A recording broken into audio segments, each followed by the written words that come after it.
Hello guys and welcome back to Grim Tellers. Today I am going to tell you a story about the violin that stole souls and the curse of Ravenwood Manor. So let's get right into it.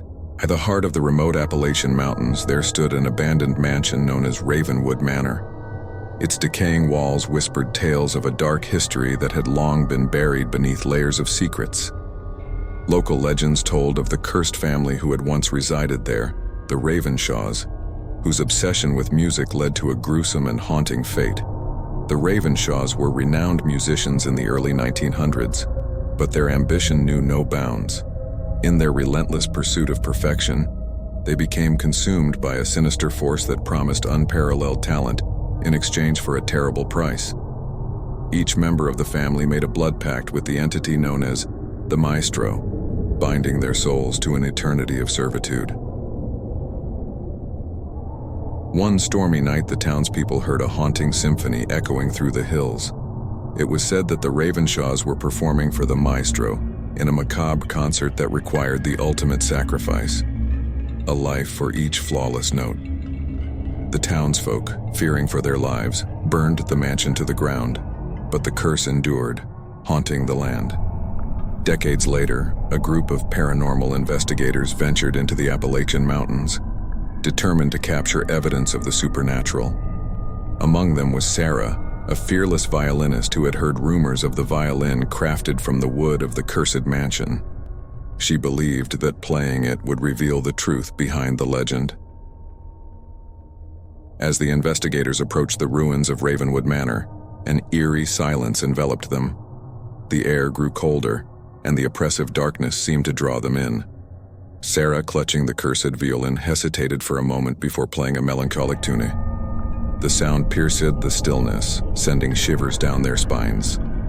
Suddenly, the misty figures of the Ravenshaw family materialized around them. Their ghostly presence was palpable, and they began to dance to the mournful melody.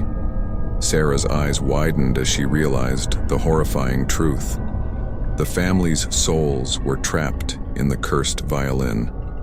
Desperation overcame her as she tried to stop playing, but the strings seemed to move on their own, producing a haunting symphony that grew louder with each passing second. The Ravenshaws danced with increasing intensity, their spectral forms twisting and contorting in agony. As the final note resonated through the haunted mansion, the Ravenshaw family let out an anguished wail. The mansion quaked, and a swirling vortex of darkness engulfed the investigators. They were transported back in time, witnessing the gruesome concert of souls from the past. Unable to escape the nightmarish scene, they watched in horror as the Ravenshaws continued their eternal performance, each note claiming a new victim. The investigators' own souls were now entwined with the cursed violin, destined to join the symphony of suffering. In the present day, the ruins of Ravenwood Manor stand as a chilling reminder of the cursed legacy. The violin remains hidden, waiting for another unwitting soul to unleash its terrifying power. And deep within the Appalachian Mountains, the silent symphony continues to play, its haunting melodies echoing through time, luring new victims into its malevolent embrace. As the investigators' story came to a close, the camera panned to a shadowy figure approaching the ruins of Ravenwood Manor, drawn by the irresistible allure of the cursed violin. The screen faded to black, leaving viewers with a lingering sense of dread and the haunting strains of the silent symphony echoing in their minds. That concludes this chapter of darkness. Stay tuned for the next nightmare on Grim Tellers. Until then, keep your lantern close and your courage closer. See you in your nightmares.